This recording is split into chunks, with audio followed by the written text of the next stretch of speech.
नमस्कार मित्रांनो, कमळी मालिकेतील पुढील भागांमध्ये एकदम अचानकच धक्कादायक ट्विस्ट आपल्याला पाहायला मिळणार आहे. आणि हा भाग म्हणजे पूर्ण भावनांनी भरलेला आहे. आणि ही भावना म्हणजे कमळी आणि ऋषीचीच असते. आणि ती कशा प्रकारे बाहेर येते ते आपल्याला ह्या भागामध्ये बघायला मिळणार आहे. पण त्याआधी जर तुम्ही आमच्या चॅनलला सबस्क्राईब केलं नसेल तर सबस्क्राईब करा आणि व्हिडिओ आवडल्यास लाईक द्यायला विसरू नका. तर आपण पाहतो की कमळी घरामध्ये एकटीच असते, पण तिचे मन अजिबातच शांत नसतं. सकाळपासून ऋषीचा फोन लागत नसतो.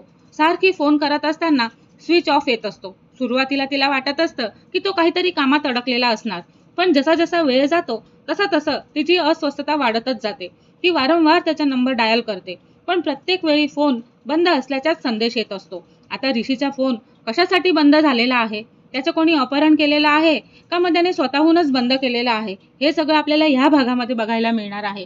आणि आपण बघतो की कमळीच्या चेहऱ्यावरती आपल्याला स्पष्ट चिंता दिसू लागते का ती घरभर फेऱ्या मारू लागते आणि मनामध्ये सतत एकच विचार घुमत असतो, आणि तो म्हणजे ऋषी कुठे गेला असेल, तो ठीक असेल ना? तिच्या डोळ्यामध्ये न कळत पाणी येऊ लागतं. आणि तिथेच आपल्याला कळतं की कमळी ही ऋषीवरती खूप प्रेम करते आणि दोघांचे एकमेकांचं प्रेम असून दोघंही एकमेकांना सांगू शकत नाही. तेवढ्यातच आपण पाहतो की बंड्या घाईघाईने घरामध्ये येतो आणि तो म्हणत असतो, कमळी, अजूनही ऋषी सरांचा काहीच पत्ता लागलेला नाही. हे ऐकताच कमळीला पायाखालची जमीनच सरकते आणि ती म्हणते, काय, अजूनही नाही? पण इतका वेळ झाला, कुठे गेले असतील ते? तेव्हा बंड्या सांगतो की सगळीकडे शोध घेतलेला आहे. मित्रांना फोन केले, ऑफिसमध्ये चौकशी केली, रोहित दादांना फोन केला, पण कुठेच काहीच माहिती मिळत नाहीये. कमळी पूर्णपणे घाबरून जाते. ती म्हणते, नाही नाही, ऋषी सरांना काहीच होऊ शकत नाही. ती ताबडतोब घराबाहेर पडते आणि गावामध्ये रस्त्यावर, बस स्थानकात, मंदिरात, जिथे जिथे शक्य आहे तिथे तिथे ती ऋषीचा शोध घेऊ लागते. दुसरीकडे आपण पाहतो की कामिनी हे सगळं शांतपणे पाहत असते. तिच्या चेहऱ्यावरती एक गूढ स्मित असतं आणि ती अनिकाला म्हणत असते, चल, घरामध्ये बसून काय करायचंय, जरा बाहेर फिरून येऊयात. तेव्हा अनिका आधी नाही म्हणते आणि नंतर ती तयार होते, कारण अनिकालाही ऋषीची चिंता असते. पण कामिनी तिला जबरदस्तीने बाहेर घेऊन जाते आणि दोघी जण एक कॅफेमध्ये जाऊन बसतात. काही वेळ शांततेने गेल्यानंतर कामिनी मुद्दाम विषय काढते आणि म्हणते, अनिका, तुला काय वाटतं ग?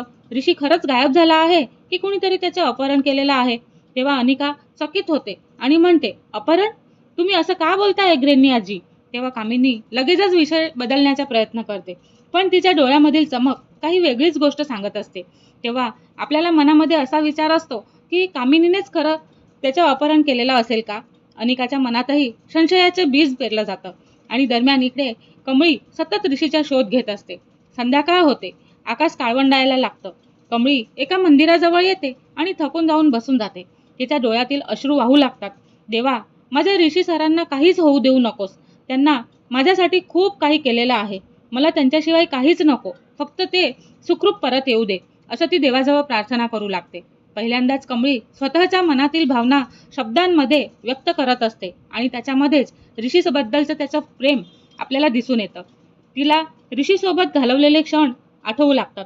ऋषीने दिलेला आधार, ऋषीचा दाखवलेला विश्वास आणि संकटांवरती केलेली मात, आणि त्याच वेळी तिच्यासाठी उभं राहणं, प्रत्येक आठवणींसोबत तिचे रडणं वाढतच जातं. ऋषी सर, तुम्ही कुठे आहात, असं ती मनातल्या मनात म्हणत असते.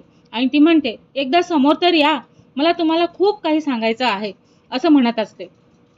त्याच वेळी दूर कुठेतरी एका अंधाऱ्या खोलीमध्ये ऋषी शुद्धीवर येण्याचा प्रयत्न करत असतो आणि त्याचे हात बांधलेले असतात. डोक्याला मार लागलेला असतो आणि तो हळूहळू डोळे उघडतो आणि तो हळूहळू बोलत असतो, मी मी कुठे आहे? तो आजूबाजूला पाहतो, पण काहीच दिसत नाही. त्याला फक्त एवढंच समजतं की तो मोठ्या संकटामध्ये सापडलेला आहे, अडकलेला आहे. तो कमकुवत आवाजामध्ये हळूहळू म्हणत असतो, कमळी, कमळी. दुसरीकडे कमळी मंदिरात बसून रडतच असते आणि त्याच क्षणी तिचं मन आणखीनच अस्वस्थ होऊ लागतो. जणू काही ऋषी संकटात असल्याची जाणीव तिला होत असते. ती अचानकच उठते आणि म्हणते, नाही ऋषी सर, मला हाक मारतायत, ते कुठेतरी अडचणीत आहे, असं तिला भास होतो. पण हे सगळं खरंच असतं. बंड्या तिला समजवण्याचा खूप प्रयत्न करतो, पण कमळी आता थांबायलाच तयार नसते. जोपर्यंत ऋषी सर सापडत नाहीत तोपर्यंत मी स्वस्थ बसणार नाही, असं ती म्हणत असते. कामिनी दूर उभी राहून हे सगळं पाहतच असते. तिच्या चेहऱ्यावरती पुन्हा तेच गूढ हास्य आपल्याला उमटलेलं दिसतं.